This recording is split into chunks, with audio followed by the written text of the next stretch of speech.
Série 511, Parte 18. Não participem das obras infrutíferas das trevas, antes exponham-nas à luz. Efésios capítulo 5, versículo 11. Antes de avançarmos para o tema de hoje, temos algumas informações estatísticas sobre a religiosidade no mundo. O cristianismo conta com 28% da humanidade como seus adeptos, 1.960.000.000 de pessoas. O islamismo vem logo em seguida com 22%, 1.540.000.000 de adeptos. Em seguida vem o hinduísmo, com 15% da população mundial, 1.050.000.000. O budismo vem logo a seguir com 8,5%, tendo como adeptos 595 milhões de pessoas. As estatísticas revelam ainda que pessoas sem religião são 12% da população mundial, o que significa 840 milhões de pessoas. E ainda, outras religiões são 14,5%, ou seja, 1.015.000.000 de adeptos.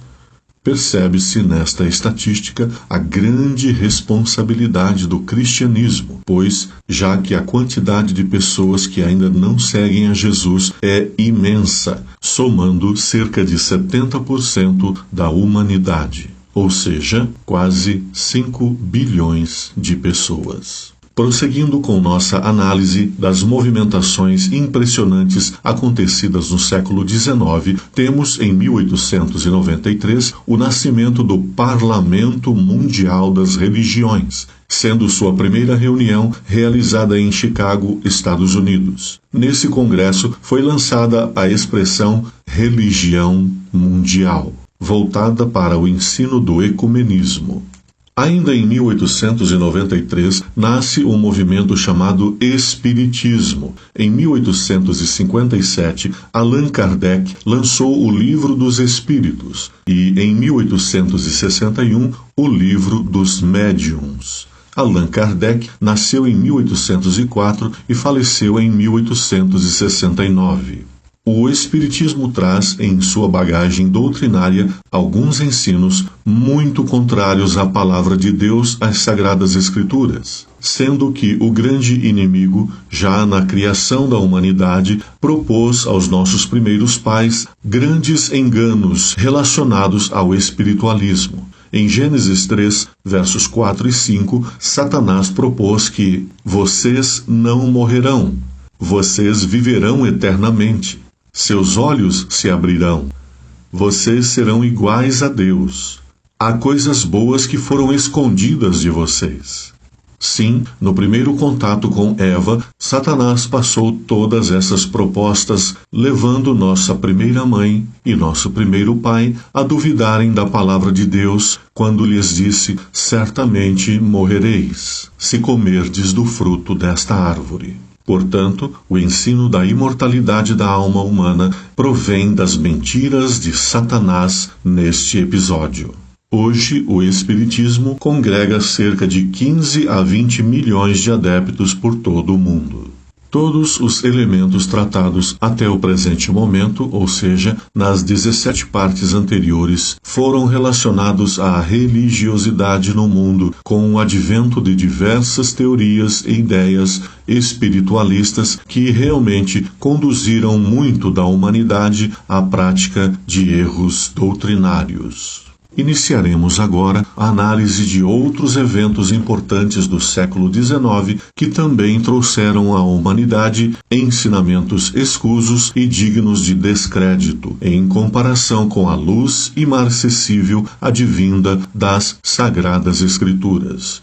Parte 2. Ciências, Teorias e Ideologias. Temos, no século XIX, o nascimento do evolucionismo, na pessoa de Charles Darwin, que nasceu em 1809 e morreu em 1882. O seu livro, A Origem das Espécies, trouxe o darwinismo para o mundo, levando as pessoas a descrerem na doutrina da criação e então passarem a acreditar na evolução.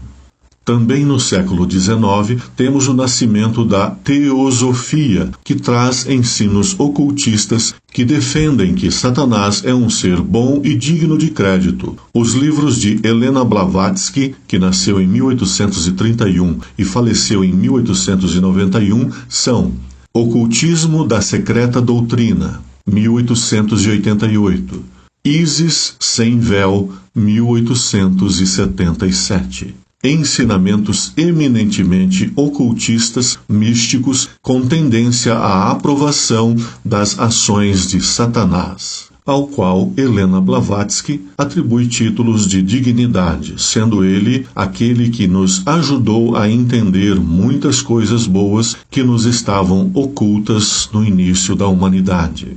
Em 1848, Karl Marx lança o Manifesto Comunista. Em 1867, o livro O Capital.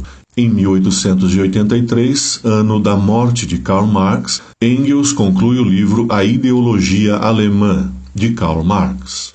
Juntando as obras de Allan Kardec, Charles Darwin, Helena Blavatsky e Karl Marx, temos uma junção de grandes teorias que levariam a humanidade a colocar-se em um rumo de degradação espiritual completa.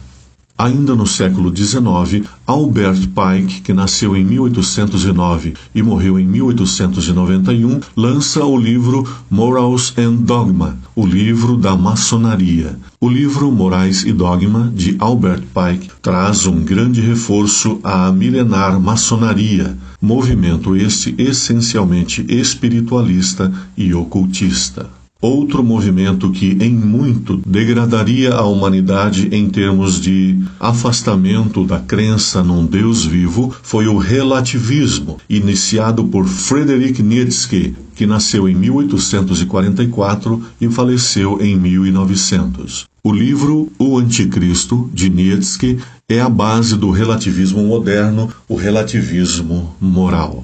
Movimento este extremamente comprometedor com relação à verdade expressa nas Sagradas Escrituras. Todos os ensinamentos das obras até aqui analisadas comprometem grandemente a crença das pessoas nas Sagradas Escrituras, levando a humanidade a caminhos cada vez mais degradantes. No próximo bloco, avançaremos com a análise das estratégias malignas para o tempo do fim.